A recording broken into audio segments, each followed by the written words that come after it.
Saudara calon presiden nomor urut 2 Prabowo Subianto mengakui bahwa dirinya kerap ditegur oleh elit politik karena sering berbicara kasar.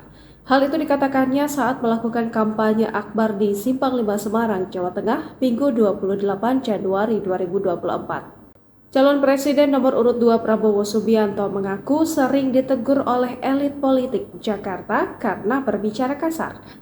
Saat melakukan sambutan kampanye akbar di Simpang 5 Semarang, Jawa Tengah, Minggu 28 Januari 2024, Prabowo mengaku berbicara kasar karena dia mempunyai latar belakang tentara sehingga tak bisa berbicara manis. Tim penasihatnya sering merasa was-was dan takut kebablasan karena Prabowo kerap berkata kasar saat berbicara di depan rakyat.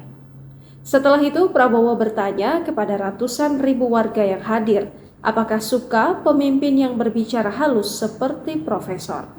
Saya sering ditegur oleh elit-elit Jakarta, Pak Prabowo kok ngomongnya kasar-kasar ya.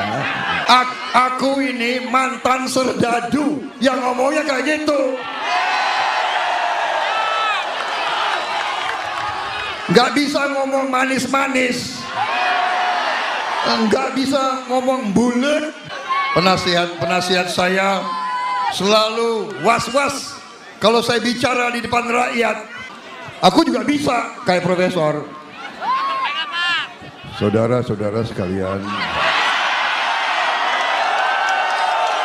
saudara-saudara sekalian yang saya hormati, negara kita dalam keadaan sekarang akan meningkat ekonominya. Di momen yang sama, Prabowo Subianto kembali mengukit kritikan Capres nomor urut 1 Anies Baswedan saat debat Capres pada 7 Januari 2024 lalu. Prabowo menyentil bagaimana kinerjanya sebagai Menteri Pertahanan RI diberi nilai 11 dari 100 oleh Anies.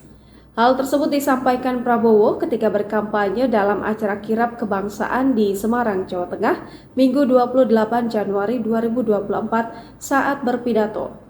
Prabowo menyatakan bahwa banyaknya hadirin membuatnya merasa muda dan ingin berjoget. Ketua Umum Partai Gerindra itu kemudian menyampaikan bahwa ucapannya sering dikeluhkan karena dinilai kasar. Prabowo menyebut gaya bicaranya adalah gaya seorang mantan serdadu. Prabowo menyebut gaya bicara membuat penasihatnya kerap khawatir ketika ia berbicara di depan publik. Prabowo pun mengaku bisa saja bicara seperti profesor tetapi memilih tampil apa adanya. Kau lebih suka pemimpin yang bicara halus-halus, bicara kayak profesor, ya. Jadi gini. Ya, aku juga bisa kayak profesor. Saudara-saudara sekalian,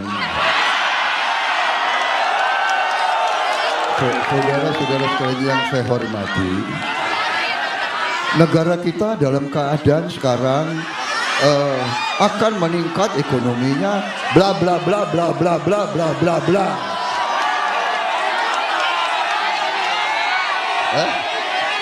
Atau kau ingin dengar saya bicara apa adanya? Politikus berusia 72 tahun itu kemudian mengklaim elektabilitas paslon nomor urut 2 berdasarkan survei-survei terkini telah memenuhi syarat Pilpres satu putaran. Prabowo mengklaim elektabilitasnya selalu naik usai Gibran Raka Buming Raka tampil dalam debat Pilpres 2024. Ternyata tiap kali beliau muncul di debat, kita naik terus. Download Tribun X sekarang, menghadirkan lokal menjadi Indonesia.